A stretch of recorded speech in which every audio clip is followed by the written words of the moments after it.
Iguodala to Curry, back to Iguodala, up for the layup. Oh, blocked by James. Curry, one-on-one. Irving puts it up.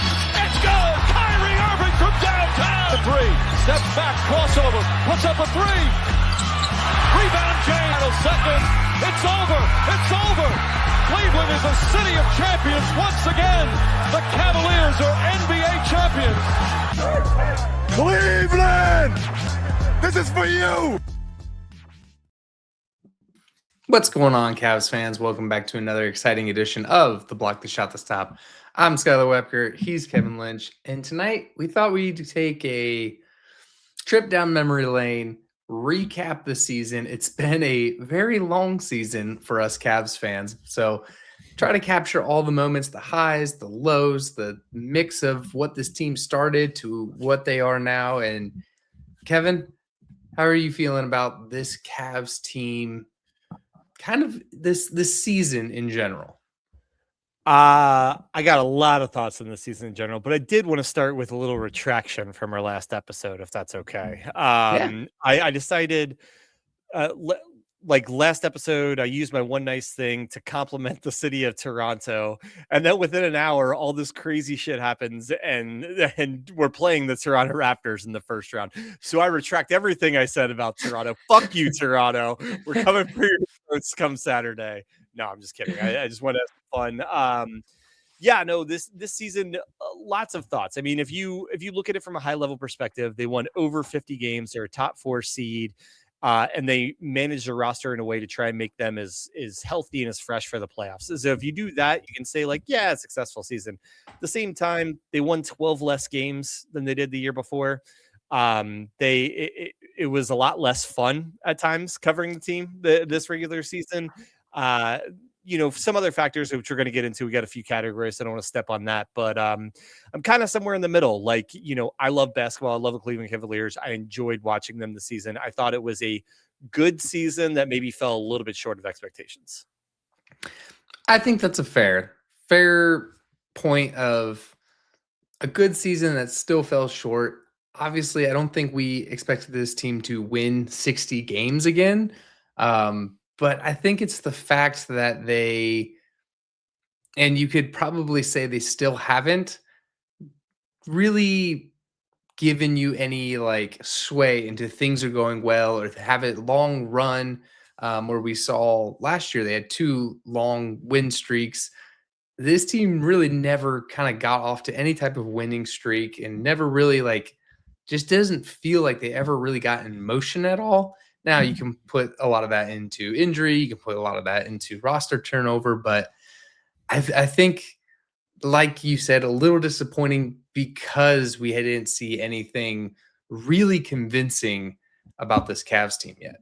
Yeah, it felt like a season where you couldn't dig in too much on any opinion because the play was going to change and your opinion was going to change, right? Like last year, they were a juggernaut, and everything you felt and said about them was like validated in the regular season. Playoffs, a different story, right? But this year it was like you thought like this team struggling so much they might be a play-in team, and that was valid until all of a sudden it wasn't. And then you thought like, they're finally on the streak. We're finally seeing the Cavs, from last year. They're about to like make a run at a top 2 seed in the East, and then it kind of turtles from that, right? So it was a season that like you didn't want to get too dug in on your takes because the circumstances are going to change before you really did. Yeah, Lonzo Ball 6th Man of the Year will be a take I will never ever be able to live down. There's not even a league anymore. and it may make a reappearance on this podcast at some point. We'll see. For sure. I agree, though. I think it's kind of a mixed bag season.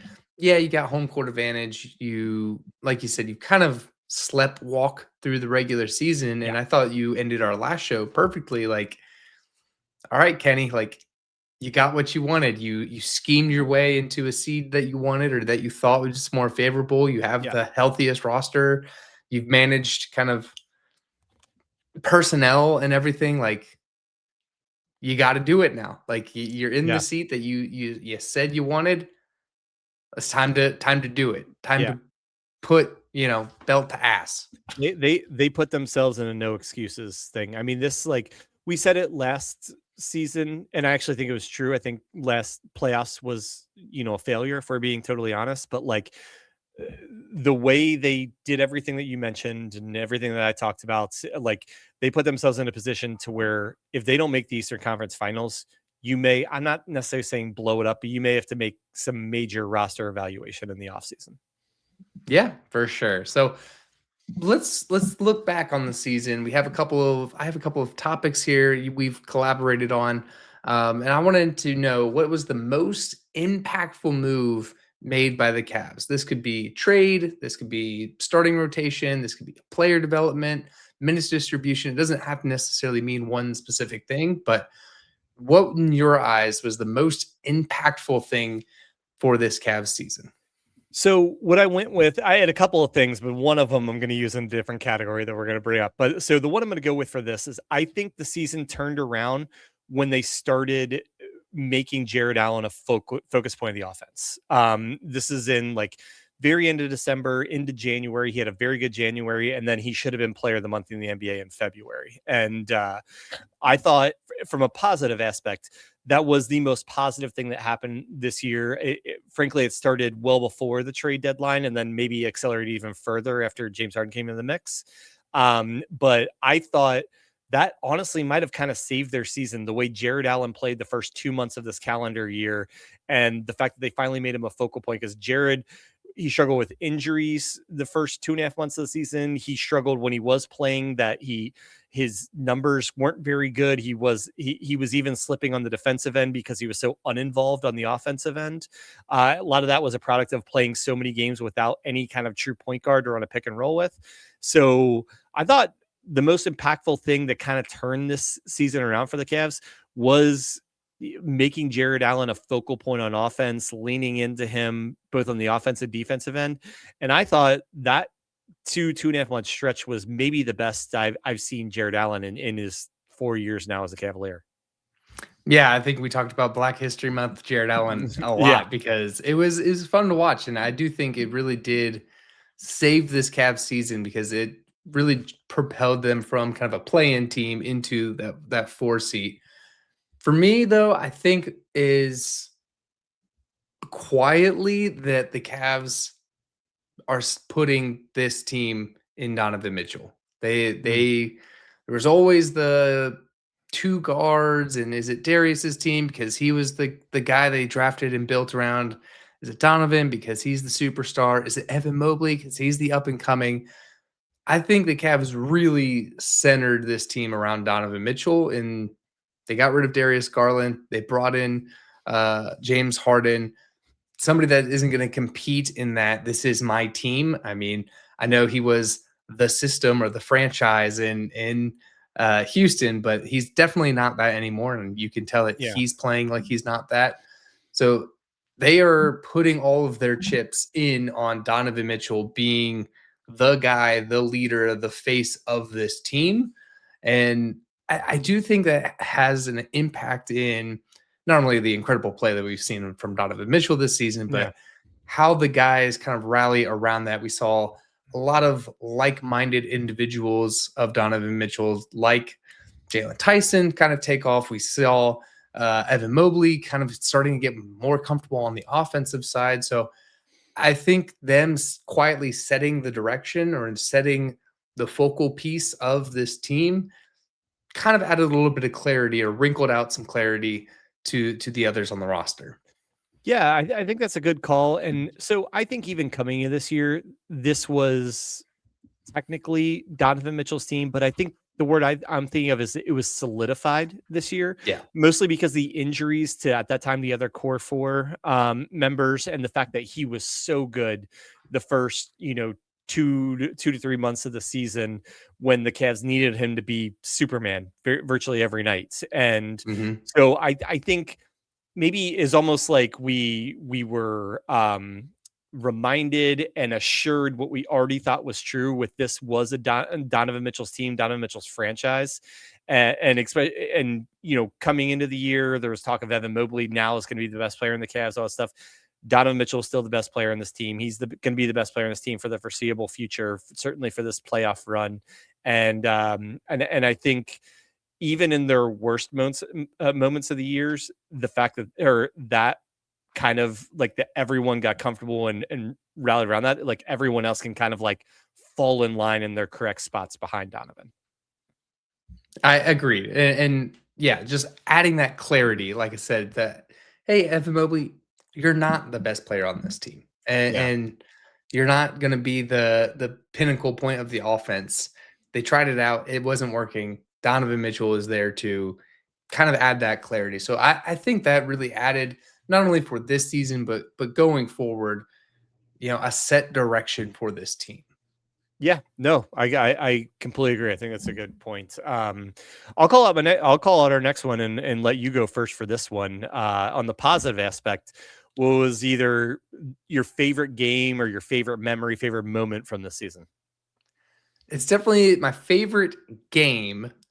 I kind of have two, and we talked beforehand, so I'm going to do two. But Okay, definitely the win against San Antonio. I know the Cavs were shaky. I think we just got Darius Garland back at that time, and had the original core four, and going up against Wemby and a really young, good looking San Antonio team. They're yeah, a 2 seed for a reason, yep, and just dominating. yeah, We dominated that team, and that felt really, really good. And especially like we said, the ups and downs and turbulence of this season, that really, really like needed that. and I The think other one is I was gonna say before on the San Antonio game, I think part of the reason that you and I both like think of that so positively, I think that is the game. If you look back, what was the first game that they started to turn their season around? I think that was it. It was 2 days after that Christmas game where frankly they dominated the Knicks, but ended up losing that game. And then they come back 2 days later and they beat that San Antonio team. And from there, the next 2 months is kind of when the team took off. So I think it was that game, but really what that game represented too, as far as turning the season around. yeah, absolutely. It fell into where we needed it to be Yeah. in the point of the season. And kind of shortly after that, if I'm remembering correctly, was the game against the Lakers in Cleveland.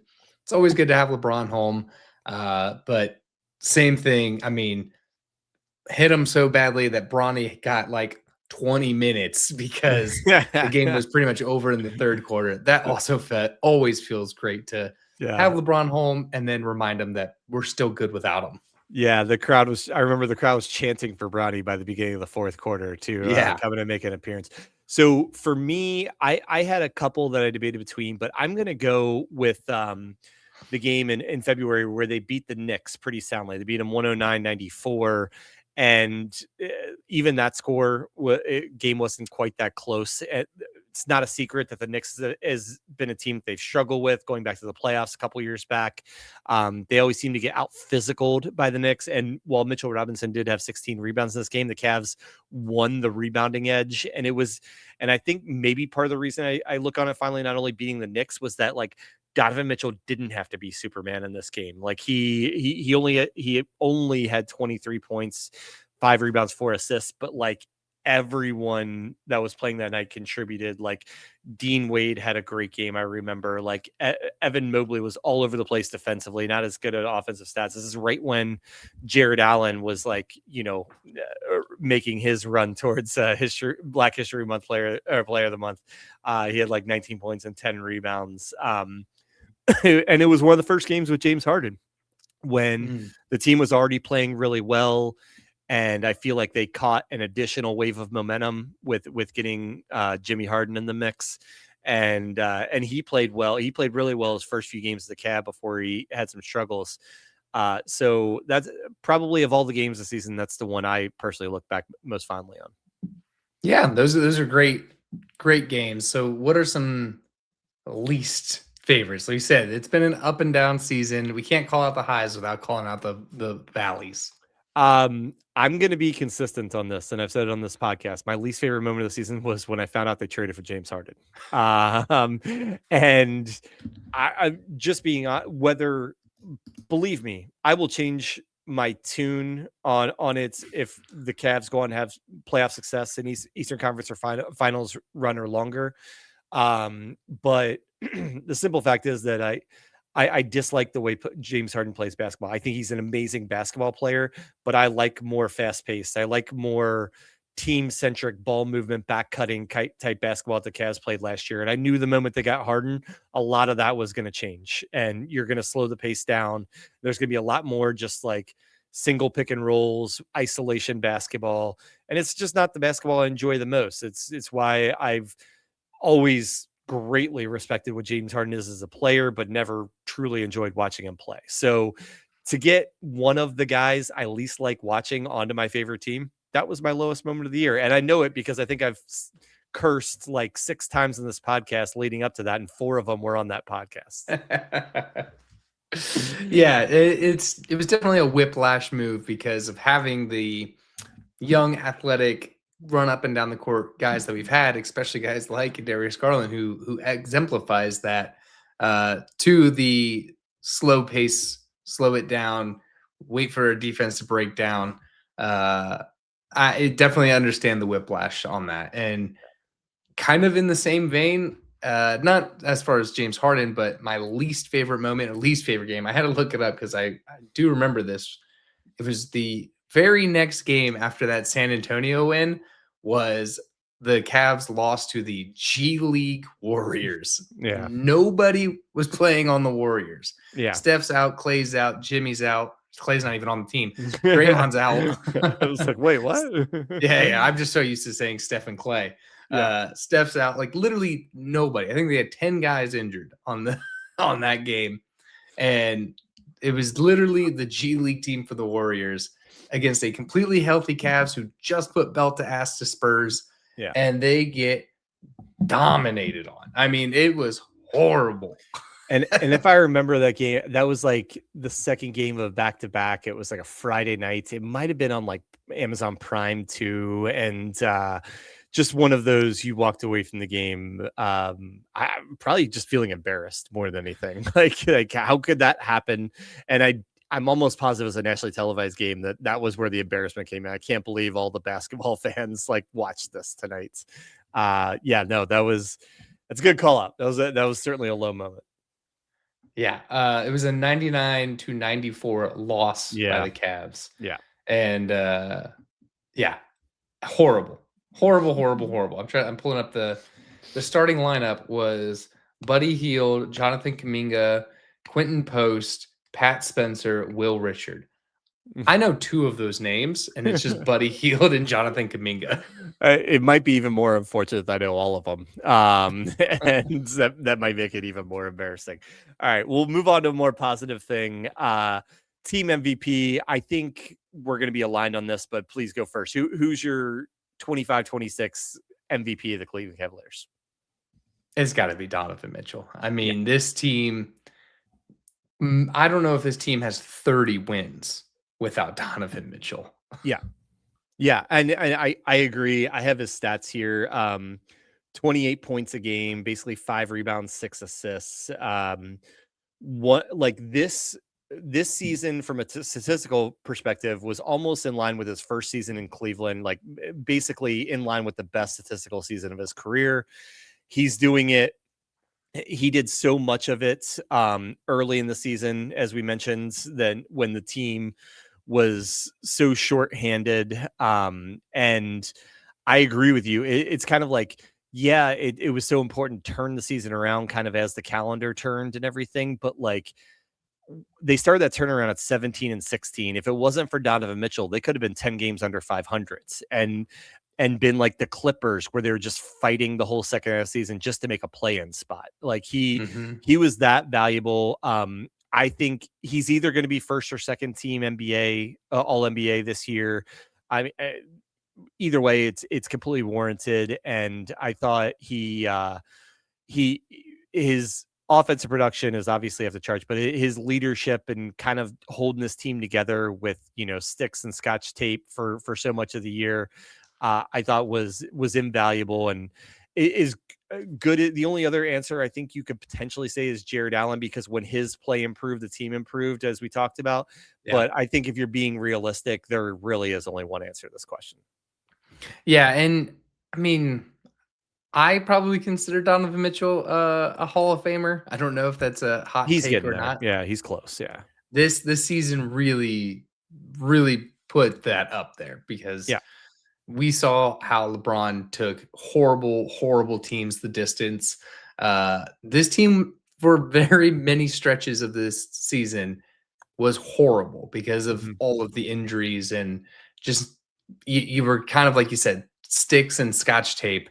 Yeah. And to be able to hold this team together until the injuries came up and be in a good enough spot that the front office has to make good trades and moves. Yeah. You forget DeAndre Hunter was on this team and Yeah. horrible. Yeah. I will never forget that Lonzo Ball was on this team and horrible. Uh, just you had Max Strus out for 60 games of the season. Mhm. It was not a great season at all. Yeah.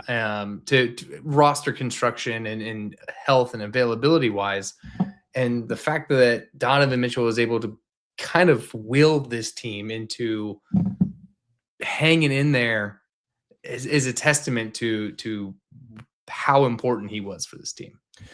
Yeah, no, you're absolutely right. And it was something I actually didn't think of when we had these topics and wrote the notes, but like kind of, and it relates to Mitchell that you say the most impactful thing the Cavs did. I mean, I could make an argument the most impactful thing they did was in the offseason not bring back Ty Jerome when they knew Darius Garland was going to go into the season, compromised with injury, and they didn't. Their backup plan at point guard was Lonzo Ball, which was as disastrous as it gets. And Donovan Mitchell covered enough for those mistakes to keep the team in a position to where when they finally did get hot, they could end up a top 4 seed in the East. Yeah, for sure. And cover enough of the mistakes is a great way to put it. Yeah, absolutely. So I think we probably are aligned on this answer as well, but who would you say is the most improved player on this team? So I also think we're going to be aligned. And the more I thought about this, there probably are a couple of answers you could go, even though you and I think are going to have the same answer. Like my runners up, like I think Sam Merrill showed an incredible amount of improvement this year. Not only his efficiency and what he does from a spacing perspective and a shoot off movement perspective, but first time in his NBA career, he showed some ability to get to the basket, shoot a floater. I remember one of our preseason episodes, when we had Zach Weiss on of across the Cavs podcast, he said, if there's one thing I want to see one Cavs player at is Sam Merrill at a floater. And we started to see that this year, not a ton, but enough to make a defense kind of consider it when they're closing out on them too fast. So I actually think Sam Merrill could have been an answer to this, but I think the answer we're going to line on is Jalen Tyson. To go from, rotation afterthought last year to being in summer league, and you very quickly saw the improvements he made from year 1 to year 2. I have his numbers here: 13.2 points a game, 5 rebounds, 2.5 assists. The efficiency numbers are really what gets you. 45% on 3, 53% on 2s, effective field goal percentage of 59%. To give people perspective on how good those statistics are from an efficiency standpoint, outside of the core 4, Allen, Mobley, Harden, and Mitchell, no other Cavalier has any season with this kind of statistical perspective that Jalen Tyson did. For those that argue that Max Strus is a better player than Jalen Tyson in his year 2 put up a better statistical season than Max Strus has in his entire career. And that goes for anybody else on the Cavs roster as well. So what this guy was able to do from year 1 to year 2, I think it's one of the biggest leaps in the NBA. I think he was a very serious consideration for the most improved player before he had a little bit of injury luck. And frankly, his usage was brought down after the Harden trade the last 2 months of the year. But I don't think any of it changes how big you could put him for Mitchell being a clear number one, keeping this Cavs team together, you could say Jalen Tyson was the second most important Cav the first 3 months of this season and helping keep the team afloat. And I'm very glad that he was able to come back and play his last 2 regular season games, look healthy, and look like he's ready to take on an important role here in the playoffs, because I think he's earned it, and I think the Cavs are going to benefit from him being a 20-plus minute contributor here in the playoffs. Yeah, my vote is also Jalen Tyson. I mean, a guy that went from second round pick in the draft, you know, second round picks don't stick around very often. I mean, they do have to fight through adversity. Coming in blowout games last year, and maybe, you know, just getting minutes where he can, to being not only like a starting games on this team, but to the point where I can't remember if it was Kenny or Kobe Altman saying like he is part of the core that we're building in this team. I mean, they are building into him, and I remember at one point they were talking about him being a $20 million player. Like, going from that to that in a year is a huge leap. And my runner up, I would say, is Naquan Tomlin, who undrafted guy, signed a G League contract, signs a 2-way contract, and definitely earned a full roster spot, full NBA contract. So I would say that would be my runner up. And Naquan being probably the most prime candidate to do this summer what Jalen Tyson did last summer, right? Yes. I know, not stepping on the question I'm about to ask you, we're asking about what we're looking forward to in the future. I'm going to keep it with the playoffs in this season, but like if I was looking in the future, like the development of Naquan Tomlin, and can he get a consistent enough 3-point shots and learn to play a little bit more under control, that he could be the next like ultimate G League to regular rotation contributor success that this Cavs team has had so many of. So with that, I will ask you what kind of our final question is like, what are you most looking forward to with the future of this team? Again, it can be what happens in the playoffs, or maybe you're even looking at something beyond that. What are you looking forward to the most? I would say these playoffs, and I would say not even for the games. Like, I think, as you alluded to, you know, they have nothing else they have no excuses. Their backs are against the wall as far as just a lot of results, a lot of things hinging on them having playoff success this year. So I'm looking forward to either having playoff success and everything stays the status quo, or it not having playoff success. And I think the Cavs make a big swing in the offseason to convince Donovan Mitchell to stay and extend, and all of those kind of storylines around it. I know there's a lot of ties and connections with Giannis and stuff like that. We'll see.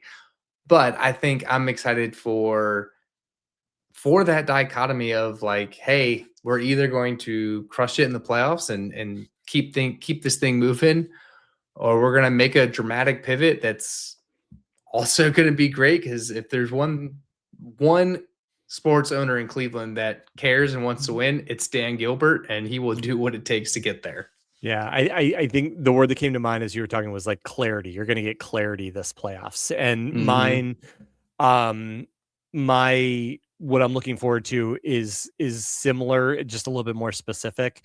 I think we're finally going to get the answer to the question people have been debating for 4 years. Do Mobley and Allen work? And I think we're going to get that this playoffs. And I don't think it's just on them. I think it's just as dependent on Kenny Atkinson, on James Harden, on Donovan Mitchell for them helping make it work, particularly on the offensive end, and the rest of the team to be good enough on the perimeter defensively to let those two guys thrive defensively where they thrive. And so I really do think this playoffs is going to give us the clarity on are Jared Allen and Evan Mobley going to be together in Cleveland for at least, the short-term future and potentially the long-term future, because I do think if they have another early exit, another exit in the first or second round, that one of those guys won't be a Cleveland Cavalier next year. Yep. I kind of agree with you. That's what all the tea leaves kind of spell out. And yes, clarity is a great term to use that I think we will find out. You didn't really have a lot of clarity in the regular season. So it kind of seems like everything is divulging into right here, right now. Let's have some clarity in the future of this team and kind of direction. I mean, they kind of said, like I said, the franchise is Donovan Mitchell. So let's see what the direction around that becomes. Yeah. And I also want to compliment you. Anytime you can pepper dichotomy into a sports podcast, that's a hell of a job with your vocabulary. Been reading up. So we'll close out this one the way that we close out all of our episodes in Dad's Talking Cavs. This is your parenting wins, your dad wins, your dad losses. Kevin, what do you got? I know you're on the road, so I don't know how much you got. No, I got a little something for this. So I have been on the road. I've been in Toronto since Friday. So 5 nights here for a work conference. And I think I've been a big proponent this week of the carrot on a stick theory with my kids, in particular my older kid, that maybe to kind of make me confident that they really miss me and they're looking forward to me coming back. But like I kind of told both of them, and our 11-month-old doesn't understand, but I'm going to do some special time with each of them. And the check's coming due where I'm going to be taking out my daughter for ice cream tomorrow when I get home. I'm taking some special time, taking them to like a children's museum this weekend, those kind of things. So, but it's not only something to kind of keep your kids excited about you coming home and all that kind of stuff, but it's something to it's something for me to look forward to, because I'm a little bit of a road warrior for work, and it can be exhausting at times, and because I love being around my kids. So it's my favorite time in the world, spending time with my kids, and it also keeps me a little motivated knowing that I'm gonna have some quality time with them very soon. Yeah, I will say kind of along that. Mine is the carrot on the stick is one of the best things ever.